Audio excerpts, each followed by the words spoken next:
Now I'm going to perform all my type of cardio sequences. I'm going to show you right now on my spinning bike, like I've said, but you can do this on any kind of cardio equipment, jumping jacks if you don't have equipment, even running outside. But you'll see in a second that you can do any of those type of exercises using the sequence and formats I'm going to show you right now.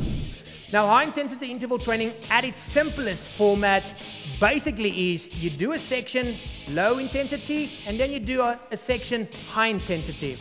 Now, the easiest one to start off with is 30 seconds low intensity, 30 seconds high intensity. So on a spinning bike, I would get a nice sort of weight on my flywheel, a nice resistance, and I will warm up for 2 minutes. Always warm up for 2 to 3 minutes. What you'll do then is, for 30 seconds, you'll be nice and having a nice steady pace like this. When the 30 seconds comes to an end, you will then go as fast as you can for 30 seconds.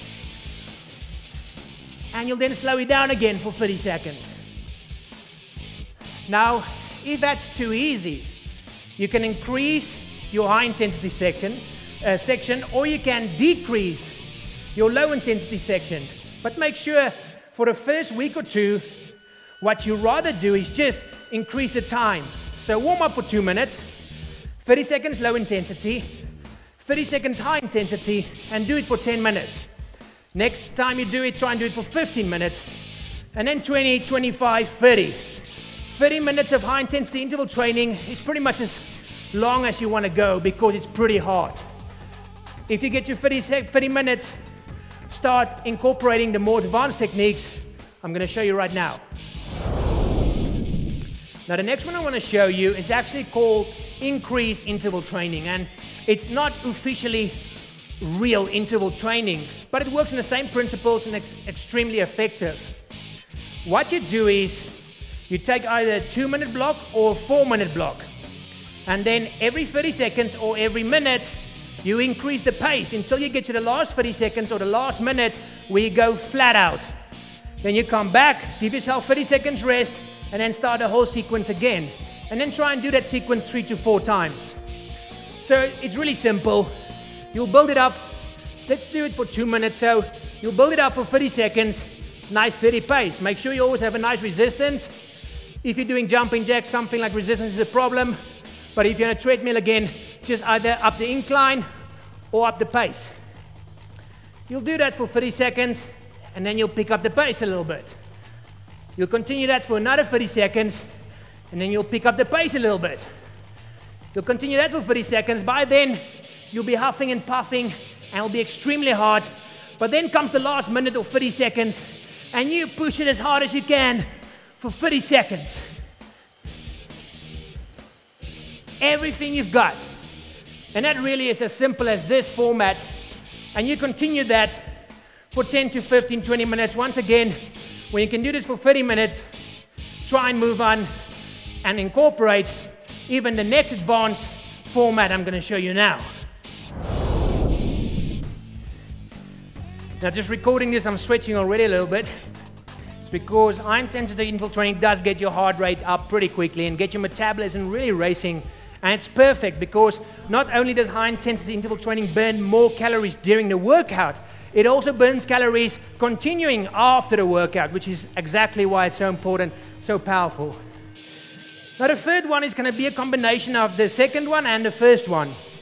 And basically what you do is you're going to always keep a steady pace with your legs, or whatever you're doing, if you're rowing or on the mountain bike or on the treadmill, you keep the pace the same.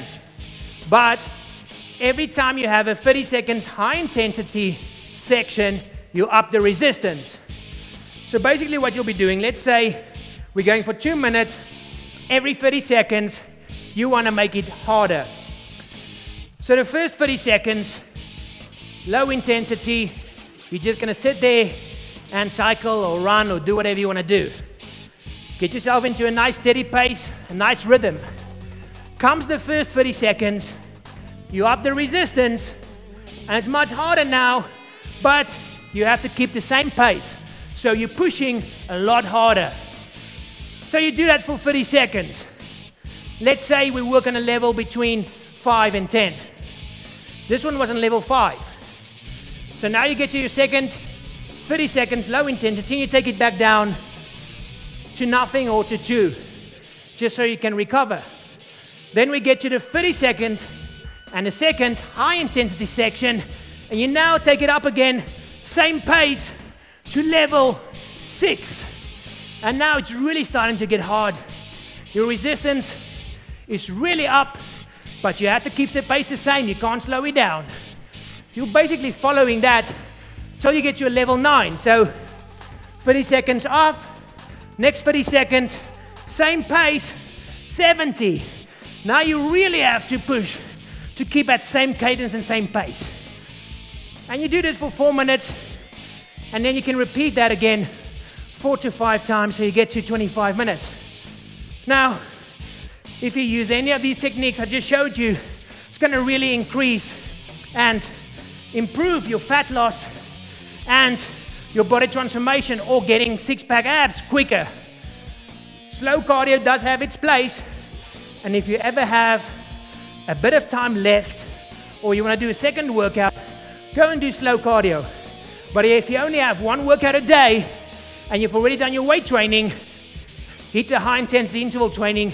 Nothing is going to get you as ripped quicker than high intensity interval training. Enjoy it. Until next time, Peter Carvell.